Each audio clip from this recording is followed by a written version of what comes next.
Hi everybody, Mrs. Nightingale back with you again for another video mini lesson. Today's mini lesson is going to be on the nervous system and how we process information. Now let's take a quick look at the screen that's currently up. You need to use the information in this video to complete your nervous system and information processing notes. If you're not sure where these notes are, please go to Google Classroom and find the assignment with the same title, Nervous System and Information Processing Notes.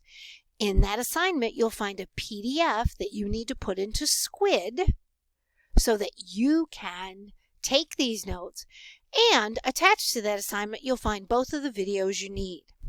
Let's get going. So the first thing we need to do is think about the answer to this question. How do humans detect, process, and use information? Take a second and think about that, even if you need to hit pause on the video.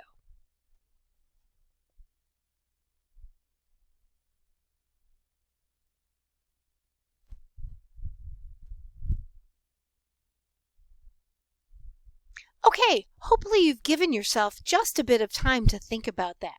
Let's move on.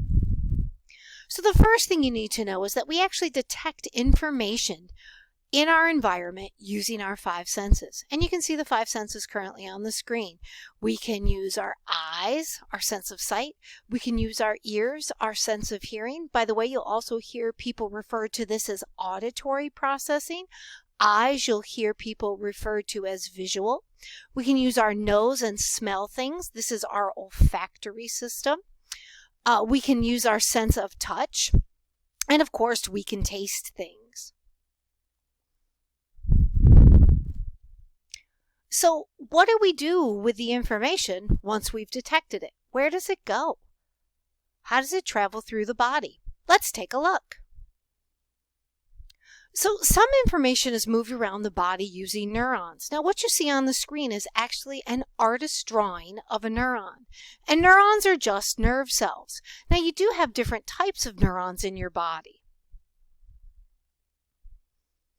The reason we say some information is because not all information in your body is moved through neurons. Some is moved using your endocrine system. Okay, so let's take a look at this diagram. So there's some sort of stimulus in your environment, okay? Remembering that a stimulus causes an organism to respond to their environment. Then we detect that stimulus. Once the stimulus has been detected by one of our five senses, that information goes to our sensory neurons. These sensory neurons carry the information along a path to our brain. Now it's actually carried, believe it or not, it's actually an electrical current that carries it to our brain.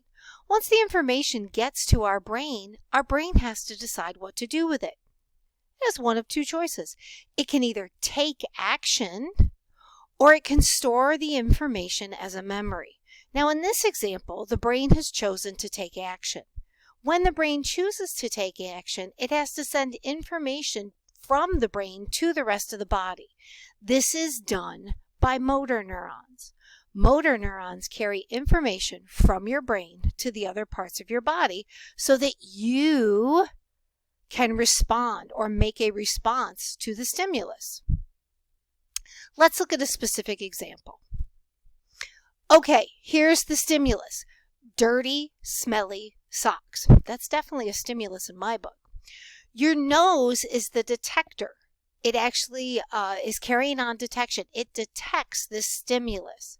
It's going to send a message to the brain. Hey, I smell something. So this message is actually going to go to the brain, traveling along your sensory neurons.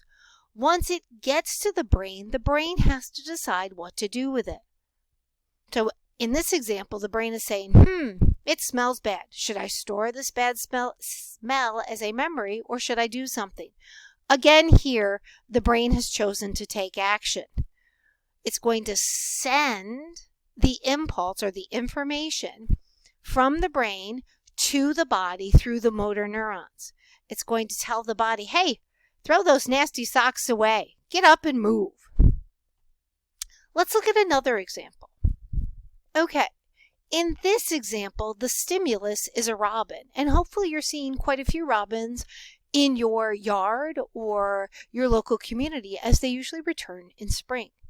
Your eye is the detector here. It is seeing the stimulus. It's going to send information to your brain, again, down your sensory neuron. Once it gets to your brain's got to decide what to do with it. It's a bird. Should I store this as a memory or should I do something? This time, the response is that the brain chooses to store it as a memory. One more example. So, the stimulus is an alarm clock that, according to this picture, is yelling at you to wake up. The detector is your ear. It's sending information to the brain, again, down your sensory neuron. This information goes to the brain. Hey, that's a noise.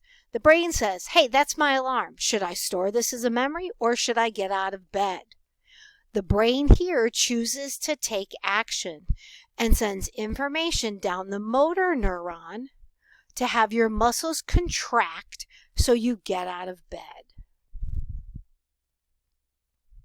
Here's one of our original examples, and you're going to see this on your note sheet. And what the expectation is that you'll fill in these boxes with the words. So what you'll need to do is go back a couple of slides, or in your case, you'll need to rewind and pause the video so you can see that very first example. Be well, be kind, and I'll see you soon.